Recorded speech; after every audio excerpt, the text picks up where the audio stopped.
salaamaaleykum suñu mbokk électricien yi ba yéen a ngi am jàmm bon ñi ko xam bëri na nag parce que comme li may wax rek d'habitude su may def vidéo dama koy def pour ñi ko xamul quoi parce que ñi ko xam bëri na donc lii gis ngeen ko moom mooy connecteur loolu la ñuy wax connecteur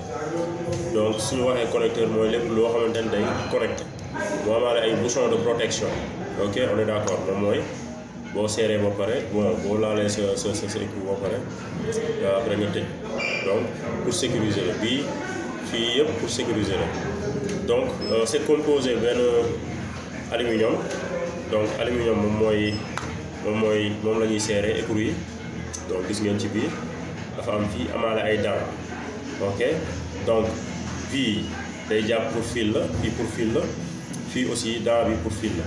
donc fii da ngay dénuder fil bi bii da ngay dénuder fil bi dénuder maanaam su ma waxee dénuder ma essayé ñu wax olof rek da ngay xolli fil bi bon bii pour xolli fil bi la bii nii jarul ngay xolli fil bi da ngay dugal fil bi noonu rek donc léegi dañuy def benn démonstration ñu xool donc am naa sama clé 10 waaw mais bon bu fekkee ne nag courant la jàppal ne da nga war a protéger li wala nga utiliser pince ok donc fii partie bi foog nga dénuder sa maanaam xolli fil bi pour mu dugg maanaam du def nii donc fil baa ngi bi 16 la donc foog ma dénuder ko donc bu ñuy jël dañuy utiliser pince donc ñu utiliser pince mais tam dénuder bi li ngay dénuder warul génn quoi en fait warul génn champ ok donc dénuder naa gis ngeen donc lii laa dénuder ok yéen a ngi koy gis donc moom la ñuy dugal fii gis nga moom la ñuy dugal fii bu ñu ko dugalee fii donc dañuy serré ak bii ak clé de 10 donc serré mais li ngay dénuder li ngay xool warul génn fële quoi en fait ok nga serré bu baax serré def attention bu baax ci serré nga parce que bu amee mal serration rek da ngay indi ay ba waral câble bi di pété ci kaw kii bi di pété tatatat di ngay dégg ci pot ci kaw poto Senelec ok donc nga serré bu baax donc de toute façon li isolant bi la donc isolant bi moom c'est impératif dam si am solo boo amul isolant bi moom di nga wëri isolant wala su isolant bi yàqoo sax baaxatul parce que lépp lu amul isolant wóorul d'autant plus que loo xam ne ci kaw la rek picc yi dañ ciy taxaw leneen dañ ciy taxaw donc partie bi loolu la mais léegi partie bi maanaam beneen partie bi maanaam côté bii fii bi jarul dénuder parce que dafa am ay dents maanaam su ma tijjee gis nga bi da ngay tijji boo tijjee ngay tijji xam nga tijji naa donc le maximum ça dépend du nombre de câbles wante léegi su ma jëlee benn fil doo ko dénuder maanaam fii doo dénuder for example like the English donc nii laay def donc damay dugal fii gis nga mais tam li may dugal warul génn fële quoi en fait léegi ma serré ak sama apip 10 donc ma serré gis nga léegi boo xoolee composant yi gis nga dent bi boo xoolee war nañ ko fi bu baax xam nga dénuder wuñ mais gis nga su may au fur et à mesure may serré gis nga dent bi da koy gis nga dent bi day yéeg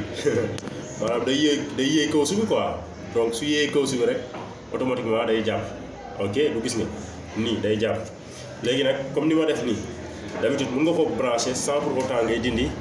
dindi isolant bi parce que loolu day aar tam agent yi ak yooyu isolant bi moom daf ci am solo ce qui veut dire que mën nga monter affaire yi sans pour autant que nga laal isolant bi ok parce que fii la nekk donc soo dugalee nii par exemple donc da ngay ñëw rek dugal bon su ma defee nii dugal sama isolant du gis nga ce qui veut dire que mën nga ko laal mën nga brancher lépp sans pour autant que ngay dindi comme ni ma ko dindee quoi mais dama ko dindi juste pour ngeen xam composant mais d'habitude agent yi ci kaw dañuy tijji fii donc dañuy tijji nii connecteur da ngay tijji nii boo tijjee fii nga dugal partie bi nga xam ne doo ko dénuder da nga koy maanaam da nga koy dugal direct parce que partie boobu temps yi ñoo koy jàpp léegi nga xoolaat beneen partie bi nga gis ne am na partie boo xamante ne donc doo ko dénuder wuñ ko soxlawul dénuder partie boobu ngay dénuder j'espère que comprendre ngeen quoi donc isolant bi c'est impératif da nga ko war a tëj mooy capsule bi wala bouchon loo ko mën tuddee tëj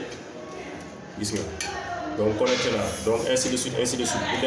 bu nekkee tam da nga war a dugalaat beneen fil da nga koy dugal côté bii mën nga dugalaat mais tamit doo ko surchargé aussi quoi ok donc léegi aussi yenn saa nga gis fil traversé yenn saa fil dañuy ñëw rek traversé nii da ngay jékki-jékki gis gars yi jékki-jékki serré fii après ñëw rek teg ko ci câble rek serré pour dent bi la parce que dent bi bii la partie bi parce que partie bi du yàqu kii bi quoi mais day ñëw rek tafu nii juste pour kepp par exemple suñu defee nii comme nii d'habitude da ngay gis nii quoi fil bi traversé nii fil bi